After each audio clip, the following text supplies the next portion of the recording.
I'm 34 years old today, and if you told me 10 years ago that I'd be standing here talking about money, not just how to earn it, but how to understand it, I probably would have laughed in your face.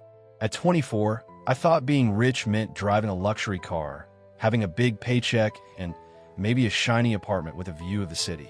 I thought rich was the number in your bank account. And honestly, I thought I was smart about money. But then I found someone who completely flipped my thinking upside down. Morgan Housel. I first came across him while doom scrolling late one night. You know how it is. One YouTube video leads to another, and before you know it, you're deep in a rabbit hole. I stumbled onto an episode of the Huberman Lab podcast, and there he was talking about money in a way I had never heard before. This wasn't get rich quick. This wasn't buy my course and become a millionaire. This was the psychology of money, the part nobody tells you about because it's not flashy. And in that moment, I realized I didn't actually understand money. I understood numbers. I understood paychecks, but I didn't understand wealth. Over the years, I started applying his lessons to my own life, sometimes the hard way. And today, I want to share those lessons with you. Not as theory, not as some lecture, but as my own story. The wins, the mistakes, the regrets, and how they shaped me into the person I am today. Because here's the truth. Money isn't just about math. It's about your mind.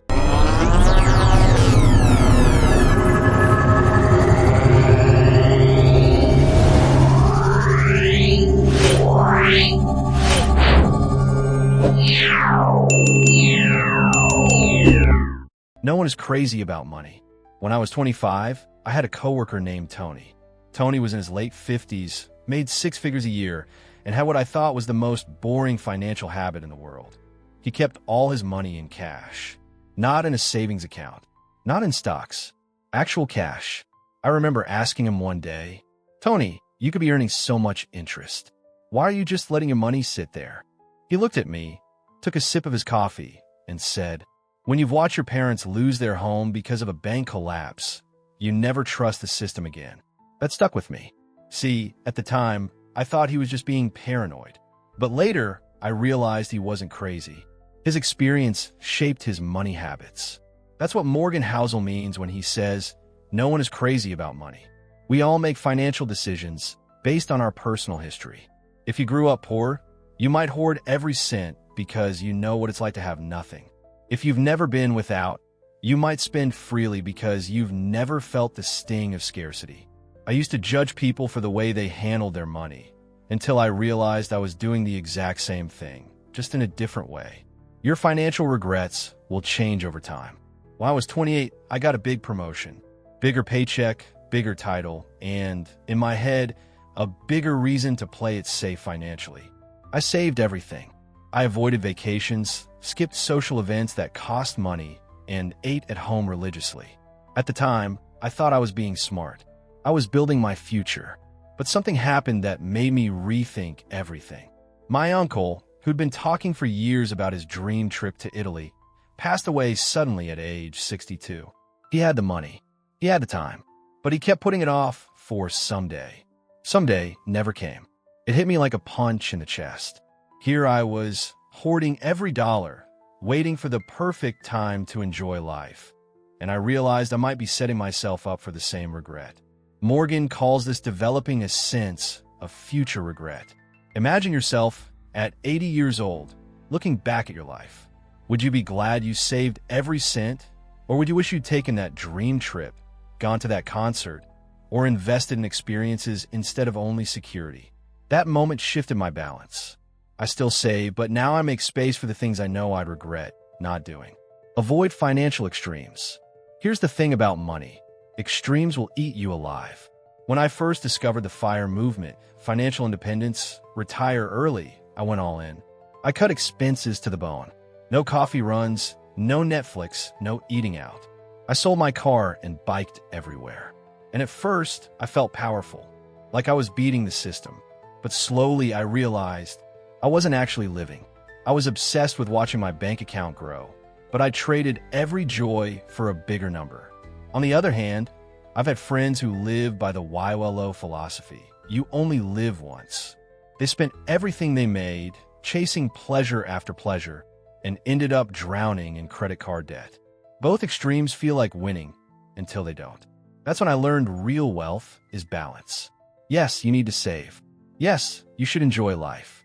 But when either side becomes your identity, you lose sight of the actual goal, freedom. History has left you unprepared for the future. It was 2020, right at the start of the pandemic. The world was folding in on itself. Markets crashing, businesses shutting down, the air heavy with uncertainty. I remember sitting at my kitchen table one night, laptop open, watching the red numbers drop on the stock ticker. I've been investing for a few years by then, mostly index funds, and I'd always believed I could handle a downturn. But belief is cheap when it's untested. When you're watching your hard-earned savings lose value every single day, your chest tightens. Your brain whispers, pull out now, save what's left. And I almost did. I was literally hovering over the sell button when I remembered something Morgan said. The biggest risk is always what no one is talking about, because it hasn't happened before in your lifetime. See, I never lived through anything like 2008 as an investor. The crashes I'd seen were small, quick dips, blips, really. My experience was barely a scratch compared to the deep scars older investors carried. So my brain wasn't prepared.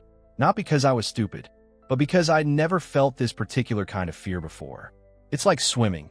You can read all the safety tips in the world, but the first time you get caught in a rip current, your instincts scream, swim harder towards shore, instead of the counterintuitive advice to swim parallel until you're free. History had left me unprepared. That night, I didn't sell. Not because I was fearless, but because I finally understood. Just because I hadn't seen it before didn't mean it couldn't happen again, or worse. The market did recover. But more importantly, I recovered. My thinking shifted. I stopped making investment decisions as if the future would look exactly like the past. Getting wealthy versus staying wealthy. I used to think making money was the hard part. Work hard, save, invest, done.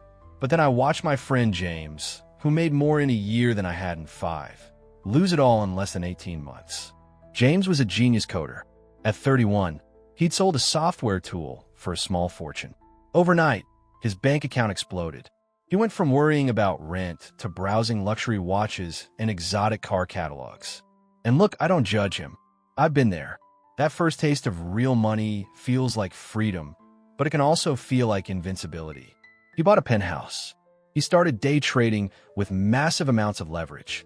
He invested in 3 can't-miss startups that were really just his buddy's untested ideas. By year 2, the penthouse was gone, the startups had failed, and the market had turned against his trades. That's when it hit me. Getting wealthy and staying wealthy are 2 completely different skills. Getting wealthy often requires risk, bold moves, maybe even a little recklessness. Staying wealthy?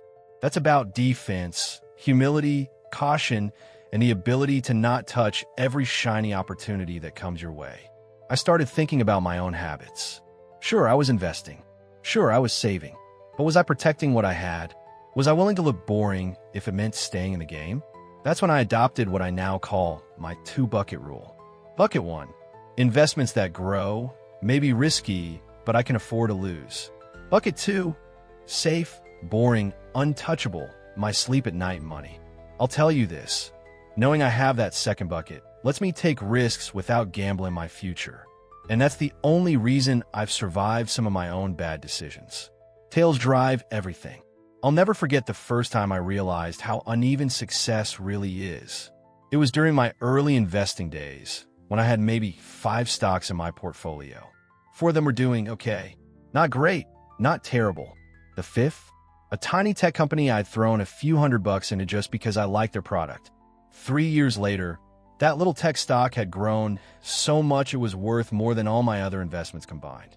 That's when I learned about tails, the rare events, the outliers that drive the majority of returns. Morgan put it like this: your portfolio might be 100 companies, but 10 will account for most of the returns. Life works the same way. A few decisions, a few events shape almost everything. Looking back on my life, I could see the pattern everywhere. One conversation with a stranger at a coffee shop led to a job that changed my career trajectory. One small book recommendation led me to discover Morgan Housel, which reshaped my financial mindset entirely. One risky but thoughtful investment paid off so well it covered years of mediocre ones. And yet, at the time, I hadn't realized how critical those rare wins were. I was too busy focusing on the average days. Now I understand. Most days are just setup. The big jumps in money, in relationships, in opportunities come from a small handful of moments. That's why I show up, even when it feels pointless. That's why I keep investing, keep learning, keep talking to new people. Because you never know when that tail moment will come along and change everything. Freedom is greater than more money. It was late one Friday night, and I was still at my desk. The office was silent except for the faint hum of the AC and the occasional tap of my fingers on the keyboard. Outside the window, I could see the city lights, tiny dots flickering like they had something better to do than stay trapped in an office building. I was exhausted, but I kept telling myself, just one more project, just one more email, just one more deal. That's what everyone said in my industry. Hustle now, rest later. But later never came. I remember glancing at the time, 11:37 p.m., and suddenly realizing I'd been there since 7 a.m., not because my boss demanded it, but because I thought this was what winning looked like. Money was good. My bank account was healthier than it had ever been. But I was starting to feel hollow, like I'd traded my time, my actual life, for a bigger number on a screen. And here's the thing. You can always earn more money, but you can never buy back time. That night, I closed my laptop mid-sentence. Didn't even save the draft. I walked out of the building into the warm night air, and for the first time in months, I felt alive. I didn't quit my job right away, but I started making changes. I turned down projects that would keep me chained to my desk past midnight. I carved out time for walks, for reading, for people I actually cared about. And you know what? My income didn't drop nearly as much as I feared. But my freedom? That skyrocketed. Freedom isn't just the ability to buy things. It's the ability to say, I'm done for today, and mean it. Man in the car paradox. A few years ago, I was at a networking event. The kind where people wear expensive watches and even more expensive cologne, and everyone seems to be in between private jet trips. As I stepped outside for some air, a sleek, midnight blue sport car rolled up. Heads turned instantly. Conversations paused. I heard someone whisper, "Wow, whoever owns that must be killing it." And for a moment, I felt this surge of envy. Like if I had a car like that, people would look at me the same way. But then the driver stepped out. And here's the twist. No one even looked at him. They were still staring at the car. It hit me like a punch in the gut. I wasn't admiring him. I was imagining myself in that car. That's the paradox. You think people will admire you for your possessions, but in reality, they're projecting their own fantasies onto them. When I realized that, I stopped chasing status symbols to impress strangers who wouldn't even remember my name. These days, I buy things for me, for how they make my life better, not for the nods of approval from people at stoplight. Because the truth is, the guy in the sports car, he was just another man paying a very high price for other people's attention. Wealth is what you don't see. There was a time I equated wealth with visible luxury. The big house, the designer clothes, the look-at-me lifestyle. Then I met Mr. Allen. He was this soft-spoken guy in his late 60s who always dressed in simple jeans and a plain button-up shirt. No flashy watch, no luxury car. He'd walk into our coffee shop with a paperback novel tucked under his arm like it was the most important thing he owned. One day, over coffee, he mentioned in passing that he'd been retired for over 20 years. I was curious. "So what did you do before?" He smiled. "I just saved and invested more than I spent." Boring story. Boring? Hardly. Turns out, Mr. Allen was worth several $1 million, enough to live comfortably for the rest of his life, and then some. But you'd never know it by looking at him. That's when I understood. Real wealth is invisible. It's the money you don't spend. It's the freedom you've banked away for your future self. The car you didn't buy. The vacation you didn't put on a credit card. The impulse purchase you walked away from. Wealth isn't about showing the world what you can buy. It's about quietly owning your time, your choices, your life, without asking anyone for permission. Save like a pessimist. Invest like an optimist. This lesson took me years, and a few gut punches to really absorb. I used to save only what was reasonable and invest aggressively with whatever was left. In my mind, saving too much was being overly cautious. Then one summer, my company downsized. My name was on the list. Suddenly, all my reasonable savings looked tiny compared to the reality of living without income for months. I burned through my emergency fund so fast I could almost hear the sizzle. That's when I learned the value of saving like a pessimist, assuming that bad things will happen. Not might, will. Now I keep a far bigger safety net than before. Enough to weather job loss, medical emergencies, or even a sudden need to move across the country. But here's the balance. While I save like things will go wrong, I invest like the future will be better. Because historically, despite wars, recessions, pandemics, progress happens. Companies grow, markets recover, humanity adapts. It's not either slash or, it's both. Pessimism protects you in the short term. Optimism grows you in the long term. And together, they keep you from losing your mind or your shirt when the world throws its curveballs. You're not as smart as you think, and that's a good thing. There was a point in my 20s where I thought I had life figured out. I was making more money than my parents ever had. I'd read a few investment books, and I could throw around terms like compound interest and market corrections in casual conversation. In my mind, I was the next Warren Buffett. Then came the trade. It was a single stock I was convinced would skyrocket. I'd done my research, which was really just watching a few YouTube videos that agreed with my opinion. I poured in a huge chunk of my savings, feeling like I was making a power move. Within months, it tanked. Not dipped, tanked.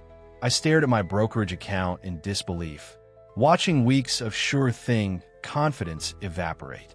I remember sitting on the floor of my apartment, back against the wall, thinking maybe I'm not as smart as I thought.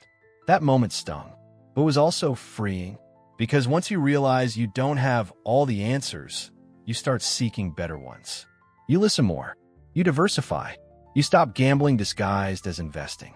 The people who survive and thrive in life aren't the ones who are always right. They're the ones who are willing to be wrong, learn, and keep going. Avoiding zero is more important than hitting a home run. I once met a man named Daniel at a conference. He was charismatic, confident, and loved telling stories about big wins. The startup he invested in, that 5XD, the real estate flip that doubled in value in a year. He was magnetic. Everyone wanted to sit at his table at lunch. But when I met him again a few years later, he was a completely different person. Quiet, nervous. He'd lost almost everything. Not because he didn't make money, but because he kept swinging for home runs, putting everything on the line each time. Eventually, one of those swings missed. And when you're all in, you don't get a second chance. That's when I learned the golden rule. You don't need to hit a grand slam to win at life.